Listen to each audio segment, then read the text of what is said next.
ہمارے ایک بزرگ تھے، وہ فرمایا کرتے تھے کہ میں اس لیے معاف کر دیتا ہوں کہ اللہ مجھے معاف کر دے اور قیامت کے دن کہے تو زیادہ میرے سے نرم دل تھا، جب تو نے معاف کر دیا اپنے مجرم کو تو میں تمہیں معاف کرتا ہوں۔ تو معاف کرنے کا مزاج پیدا کرو۔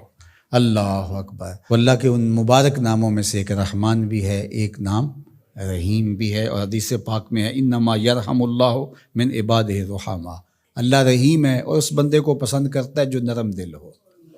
وہ رحیم ہے اور نرم اور گداز دل رکھنے والے کو ہی پسند کرے، سخت دل نہ بنے۔ سخت دل، شقاوت قلبی، یہ کوئی خوبی نہیں ہے۔ بندہ میں بڑا سخت ہوں، میں کیا کمال ہے تیرا سخت ہے؟ سخت تو پتھر بھی ہوتا ہے۔ تو سخت ہونا کمال نہیں ہے، نرم ہونا کمال ہے۔ اچھا، کچھ لوگ نرمی سے بھی فائدہ حاصل کر لیتے، جب کوئی زیادہ ہی نرم ہو جائے تو بعض کا نرمی سے بھی فائدہ حاصل کر جاتے ہیں، تو پھر بیلنس بھی تو رکھنا پڑتا ہے۔ تو کہا وہ رب ہے، وہ تمہیں پالنے والا ہے، اور وہ رحمان ہے، رحیم ہے، تمہاری کتنی غلطیاں معاف کرتا ہے۔ تو کہیں بندے زیادہ ہی مغرور اور آوارہ نہ ہو جائیں۔ ساتھ کہا مالک یوم الدین، سن لو جزا کے دن کا رب بھی وہی ہے۔ یعنی دوسرا پہلو بھی بیان کر دیا کہ وہ رحمان بھی ہے، وہ رحیم بھی ہے، اور وہ رب بھی ہے۔ لیکن سن لو مالک یوم الدین، جزا کے دن کا مالک بھی وہی ہے۔ اللہ اکبر۔ ایک طرف رحمان ہے اور رحیم ہے، اور دوسری طرف جبار بھی اور قہار بھی ہے، یہ بھی اس کے اسماء ہیں۔ لیکن فرمایا کہ میری رحمت میرے غضب پہ غلبہ پا گئی۔ اللہ اکبر۔ میری رحمت میرے غضب پہ غلبہ پا جاتی ہے۔ اس کی رحمت فراواں ہے، لیکن کہیں ایسا نہ ہو کہ اللہ جل شانہ کی رحمت سے کوئی مایوس ہو جائے، اور کہیں ایسا نہ ہو کہ اس کی رحمت سے یہ فائدہ حاصل کرے کہ اس کے قہر و غضب سے اپنے آپ کو بے نیاز سمجھ لے۔ ایمان کیا ہے؟ الایمان بین الخوف والرجا، ایمان امید اور ڈر کے درمیانی کیفیت کا نام ہے۔ بین الخوف والرجا، خوف بھی ہو پکڑا جاؤں گا، امید بھی ہو چھوٹ جاؤں گا۔ اللہ اکبر۔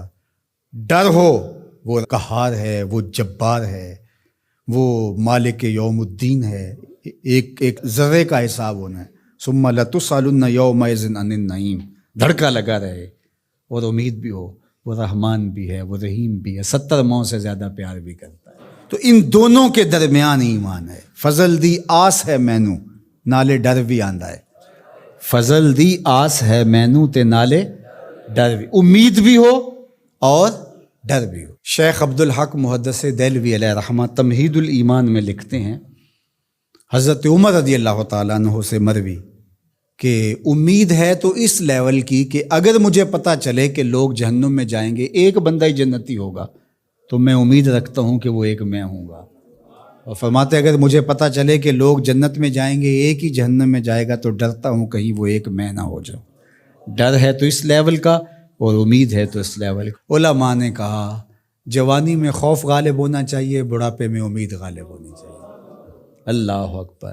اور جب کوئی شخص نزع کے عالم میں ہو، اور ظاہر ہے اس وقت تو کچھ عمل کر نہیں سکتا، تو اس وقت جو اس کے سامنے لوگ ہوں تو اس وقت اس کو امید اور رحمت والی آیتیں سنائیں۔ اس وقت اس کو ڈرانے کی ضرورت نہیں ہے، اس کو بتائے کہ اللہ بڑا کریم ہے، وہ ایک امید کے ساتھ رخصت ہو رہا ہو اس کے حضور۔ تو جوانی میں چونکہ انسان کے جذبات بے قابو ہوتے ہیں، تو وہاں خوف سے قابو کیا جائے گا، اور بڑھاپے کے اندر وہ کر کچھ نہیں سکتا ہے، تو اس وقت رحمت کا ذکر زیادہ ہونا چاہیے۔ اب جو ممبر کے اوپر بیٹھا، یہ کتنی آزمائش میں ہوتا ہے۔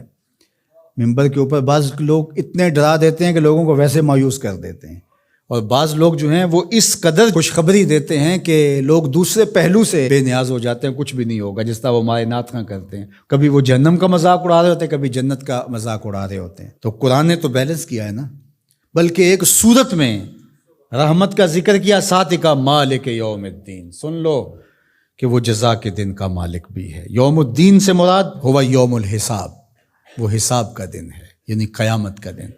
اس دن ایک ایک عمل کا حساب لیا جائے گا، ٹھنڈا پانی جو پیا ہے اس کا بھی حساب لیا جائے گا۔